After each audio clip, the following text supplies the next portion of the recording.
Good morning students. बच्चे अज आप एक्सरसाइज 34 यस नो क्वेश्चनस वाली एक्सरसाइज करांगे। यस और नो क्वेश्चनस की होंगे ने। यस और no question is one that we can answer with yes और नो। ठीक, यस और नो क्वेश्चनस आप किन्हों कहने कि दैट कि वी कैन आंसर जिन्हों के आंसर आप यस या नो दे विच दिंदे आ। ठीक है ना।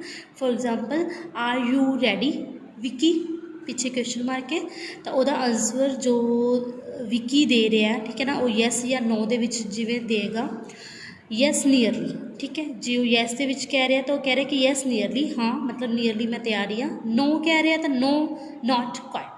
ठीक, भी अजे नहीं है। तो बच्चे यस और नो क्वेश्चनस नाल रिलेटेड जी 34 एक्सरसाइज है वो कुछ टेंसिस नाल रिलेटेड भी गल करांगे। एंड क्वेश्चनस पहला मैं तुहानूं दसदा कि क्वेश्चनस जिहड़े हुंदे ने वो टू टाइप्स के हुंदे ने। हैल्पिंग वर्ब नाल स्टार्ट होने वाले, ऑक्सिलरी वर्ब और हैल्पिंग वर्ब नाल स्टार्ट होने वाले, जिन्होंने आप यस और नो क्वेश्चनस कहने हैं। ठीक है, दूसरे होंदे ने WH वर्ड्स वाले क्वेश्चन। ठीक, तो अज आप गल कर रहे हैं इन्हां दी यस और नो क्वेश्चन से। ठीक, तो एक्सरसाइज 34 दे विच, ठीक है, कुछ टेंसिस नाल रिलेटेड बच्चे दिते हुए ने कि टेंसिस दे विच जो टेंसिस आपां कर चुके हैं, ठीक, प्रेजेंट पास्ट फ्यूचर, उन्हां नाल रिलेटेड जो रूल्स है, ठीक है, वो सब तुसीं समझ चुके हो तीनों टेंसिस नाल रिलेटेड। तो उहदे नाल रिलेटेड जिहड़े यस और नो क्वेश्चनस ने, ठीक है, वो अज आपां डिस्कस करांगे कि जो प्रेजेंट सिंपल या पास्ट सिंपल या फ्यूचर सिंपल है, ठीक है, ਉਹਦੇ ਵਿੱਚ जेकर कोई क्वेश्चन पूछा जाता है तो ਉਹਦਾ की रूल है। ठीक है, ये बच्चे मैंने सारे रूल लिखे हुए ने, चाहे वो सिंपल है, चाहे वो कंटीन्यूस है, चाहे वो परफेक्ट है, चाहे वो परफेक्ट कंटीन्यूस। तुसीं ਇਹਦਾ स्क्रीनशॉट ले सकते हो। ठीक, तो नोट करना है तो नोट भी कर सकते हो। तो सिंपल प्रेजेंट या पास्ट या फ्यूचर, ठीक है, सिंपल प्रेजेंट के विच आपां लगाया सी डू और डज। ठीक, तो वह यह रूल है बच्चे, डू और डज है जिहड़ा अगे आ जाएगा सब्जैक्ट वर्ब की फर्स्ट फॉर्म प्लस ऑब्जैक्ट पिछे क्वेश्चन मार्क। ठीक है, डू और डज जो है आप किते किते यूज़ करते हैं, ये आप सब जो प्रेजेंट सिंपल के रूल्स पढ़े से उदों आप सब सीखा सीगा कि डू और डज आप कित्थे लगाने। डू है आप आई वी यू दे, ठीक है ना, जो कोई प्लूरल है तो उहदे नाल लगाने। डज आप किहदे लगाने, सिंगुलर दे नाल, ही शी इट या कोई नेम मैंशन हो रहा। ठीक है, तो इस तरह ही पास्ट दे विच डिड आ जाएगा। ठीक है, डिड नाल सब्जैक्ट फिर verb the first form object. ठीक है, एग्जाम्पल्स तुहाडे सामने पई है, देखो do the buses run every day. ठीक, does Mark play golf, did you like the concert, like these. ठीक है, और ऑल द एग्जाम्पल्स इस तरह ही कंटीन्यूस कंटीन्यूस आप is am are was were, past है तो वाज वर, फ्यूचर है तो शैल विल। ठीक है, इस तरह लगाने आप प्लस वर्ब की फर्स्ट फॉर्म के नाल आप ING लगाने। तो वह यह रूल है, देखो जो ये यस और नो क्वेश्चन के विच पूछा जाएगा तो इस तरह पूछा जाएगा। सिंपल स्टेटमेंट जी होंगी है वो होंगी है कि लाइक आप कंटीन्यूस की गल कर रहे हैं कि इट इज़ रेनिंग टुमारो, जो भी है। तो वाजवर दे विच, शैल विल दे विच इस तरह के स्टेटमेंट्स होंदियां ने। तो उन्होंने जो क्वेश्चन मार्क के विच बनाने आप तो is am are was were shall will जो भी है वो अगे आ जाता है। दैन सब्जैक्ट लगता है, फिर वर्ब की फर्स्ट फॉर्म ना ING लगती है, दैन ऑब्जैक्ट, फिर इंटैरोगेटिव साइन लगता है। ठीक, प्रेजेंट परफेक्ट भी सेम एज पास्ट फ्यूचर। ठीक है, ये इस तरह ही है। ये रिलेटेड जी प्रैक्टिस दी हुई है वो तुसीं सॉल्व कर लेना बच्चे। ठीक, नेक्स्ट प्रेजेंट परफेक्ट हो गया। परफेक्ट कंटीन्यूस है तो has have plus subject plus been plus verb the first form ING object since for time फिर इंटैरोगेटिव साइन। ठीक, तो इस तरह परफेक्ट कंटीन्यूस के मोस्टली जो परफेक्ट दे ने जिवें कि शैल विल फ्यूचर का टेंस है, शैल विल जो भी लगा रहे आप subject plus have plus verb the third form plus object, ये रेयरली यूज़ होंगे ने।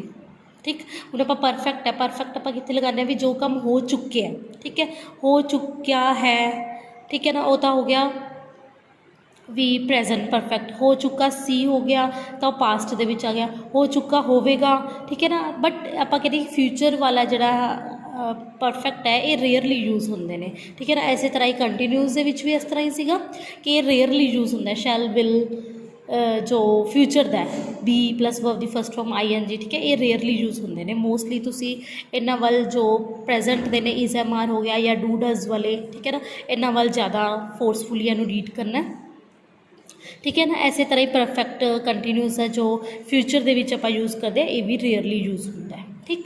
ਤਾਂ ਇਹ ਸਭ ਤੁਸੀਂ ਯੈਸ ਔਰ ਨੋ ਕੁਐਸਚਨਸ ਇਹਦੇ ਨਾਲ ਰਿਲੇਟਡ ਨੇ, ਠੀਕ ਹੈ। ਦੈਨ ਹੈ ਬੱਚੇ ਸ਼ਾਰਟ ਆਨਸਰਸ, ਠੀਕ।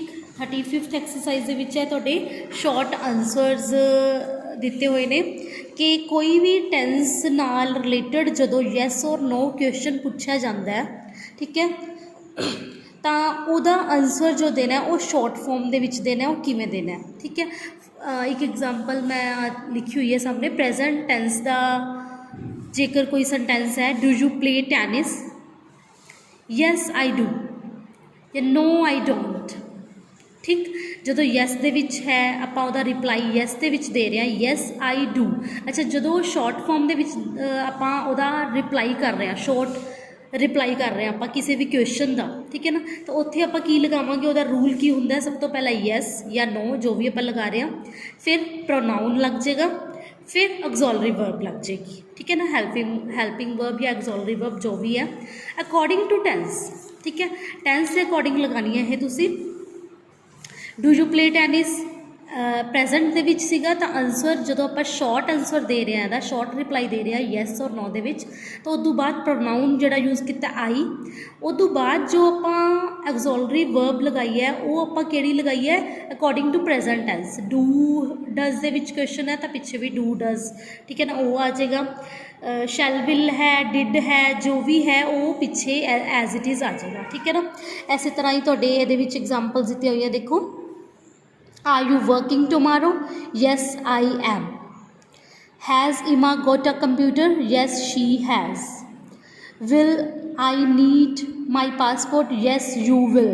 ठीक, तो जिस तरह का क्वेश्चन पूछा होया उस तरह के पिछे एग्जॉलरी है जी लग रही है, ठीक है। ये तो है सारे पॉजिटिव क्वेश्चन के जिहदे आंसर है जोड़े यस के आ रहे हैं, ठीक है ना। अगे आप नो वाले भी रीड करते हैं। इस तरह ही डिड वाला सी, did they repair your phone? Yes they did, ठीक। तो प्रोनाउन है जोड़ा वो अकॉर्डिंग टू इतने क्वेश्चन देख के, are you working tomorrow, are you working tomorrow, ठीक है ना। यू मतलब किस तो पूछा है तो वो रिप्लाई देगा तो आई कहूँगा, ठीक है ना। इस तरह प्रोनाउन है जोड़ा अकॉर्डिंग टू क्वेश्चन लगा देना, and auxiliary verb according to tense, कि टेंस के है जोड़ा क्वेश्चन पूछा होया उस तरह ही एक्सॉलरी वर्ब है जी पीछे लग जाएगी, ठीक है। दैन है जे नैगेटिव दे विच है शॉर्ट आंसर जो आप नैगेटिव दे विच देना है, is a photo copier working now? No it is not, ठीक। तो ये चीज़ का ध्यान रखना बस, जो आप आंसर शॉर्ट आंसर आप नैगेटिव दे विच दे रहे हैं, अगे आप नो तो लगावांगे, फिर प्रोनाउन लगावांगे, फिर जिहड़ी एक्सॉलरी वर्ब क्वेश्चन दे विच पूछी हुई है उहदे नाल आपां की ऐड कर देंगे, short form of not. Not आपां फुल नहीं पाना, जो आप नॉट नू शॉर्ट दे विच पाने तो इस तरह पाने, ठीक। तो नैगेटिव दे विच आपां, ठीक है, इस तरह पावांगे। Have the children gone to sleep? No they have not. Will there be food at the party? No there would not, okay, ठीक है। विल वुड नॉट हो गया एक्सॉलरी वर्ब। तो इत्थे तुसीं ध्यान रखना है कि शॉर्ट फॉर्म दे विच पाया होया है, have not, is not, would not, ठीक है, डज नॉट, ठीक है ना। ये सारे रीड कर लेना बच्चे। थर्ड पार्ट है एक बच्चे answering request, suggestion, offer, invitation, ठीक है। ये पार्ट समझण वाला तुहाडे कि जदों तुसीं आंसर दे रहे हो किसी रिक्वेस्ट का, सुजैशन का, ऑफर का या इनविटेशन का, ठीक, तो उदों तुसीं जिहड़ा आंसर देना है we normally use a phrase like yes of course और yes please rather than short answer. अच्छा, जो आप कोई भी रिक्वेस्ट का, सुजैशन का, ऑफर का, इनविटेशन का आंसर देने तो वह शॉर्ट दे विच नहीं देना, ठीक है ना। जिवें आप ये देने यस आई एम, ठीक है ना, no I am not, like this. ਤਾਂ ਰਿਕੁਐਸਟ ਸੁਜੈਸ਼ਨ ਆਫਰ ਇਨਵੀਟੇਸ਼ਨ ਦੇ ਜਿਹੜੇ ਆਨਸਰ ਦੇਣੇ ਆ ਉਹ ਤੁਸੀਂ ਕਿਹਦੇ ਨਾਲ ਦੇਣੇ ਆ। ਇੱਕ ਤਾਂ ਇੱਕ ਹੈ ਕਿ yes of course, yes please, ਠੀਕ ਹੈ। ਨੈਗੇਟਿਵ ਦੇ ਵਿੱਚ ਹੈ ਤਾਂ ਉਸ ਤਰ੍ਹਾਂ। ਤਾਂ ਐਗਜ਼ਾਮਪਲਸ ਤੁਹਾਡੇ ਸਾਹਮਣੇ ਆ, could you help me move these chairs please, ਠੀਕ ਹੈ। ਇੱਕ ਰਿਕੁਐਸਟ ਹੈ, ਪਲੀਜ਼ ਲੱਗਿਆ ਹੋਇਆ, ਰਿਕੁਐਸਟ ਦਾ ਕੁਐਸਚਨ ਪੁੱਛਿਆ ਹੋਇਆ ਤਾਂ ਉਹਦਾ ਆਨਸਰ ਹੈ ਜਿਹੜਾ ਆਪਾਂ ਐਜ਼ ਇਟ ਇਜ਼ ਇਹਨੂੰ ਸ਼ਾਰਟ ਦੇ ਵਿੱਚ ਨਹੀਂ ਦੇਣਾ। Could you help me move these chairs please, yes of course, or I am afraid I am rather busy, ਠੀਕ ਹੈ। ਤਾਂ ਯੈਸ ਅਫ ਕੋਰਸ ਜਾਂ ਯੈਸ ਪਲੀਜ਼ ਇਸ ਤਰ੍ਹਾਂ ਦੇ ਵਰਡਸ ਯੂਜ਼ ਕਰਕੇ ਹੀ ਆਪਾਂ ਉਹਨਾਂ ਦਾ ਰਿਪਲਾਈ ਦੇਣਾ। Suggestion, shall we have a coffee, yes, okay, or sorry I can't, I have to go, ਠੀਕ। ਅੱਛਾ ਜੇਕਰ ਆਪਾਂ ਕਹੀਏ ਕਿ ਆਪਾਂ ਸਿੱਧਾ ਇਹਨੂੰ ਸ਼ਾਰਟ ਫਾਰਮ ਦੇ ਵਿੱਚ ਆਨਸਰ ਦੇ ਦਿੰਦੇ ਹਾਂ ਤਾਂ ਉਹ ਥੋੜ੍ਹਾ ਇੰਪੋਲਾਈਟ ਲੱਗਦਾ, ਠੀਕ। ਆਫਰ, ਇਨਵੀਟੇਸ਼ਨ, ਇਸ ਤਰ੍ਹਾਂ ਤੁਸੀਂ ਚਾਰੋਂ ਐਗਜ਼ਾਮਪਲਸ ਇਹਦੀਆਂ, ਠੀਕ ਹੈ ਨਾ, ਰੀਡ ਕਰ ਲੈਣਾ। ਤਾਂ ਇਹ ਤੁਹਾਡੀ ਸ਼ਾਰਟ ਆਨਸਰ ਟਾਈਪ ਜਿਹੜੀ ਐਕਸਰਸਾਈਜ਼ ਹੈ ਇਹ ਕੰਪਲੀਟ ਹੈ। ਇਹਦੇ ਨਾਲ ਰਿਲੇਟਡ ਜੋ ਪ੍ਰੈਕਟਿਸ ਦਿੱਤੀ ਹੋਈ ਹੈ ਬੱਚੇ ਇਹਨੂੰ ਸੋਲਵ ਕਰਦੇ ਰਹਿਣਾ। ਜੇ ਕੋਈ ਵੀ ਪ੍ਰੋਬਲਮ ਹੁੰਦੀ ਹੈ ਤਾਂ ਪੁੱਛਦੇ ਰਹਿਣਾ, ਠੀਕ ਹੈ। ਓਕੇ ਬੱਚੇ, ਥੈਂਕ ਯੂ।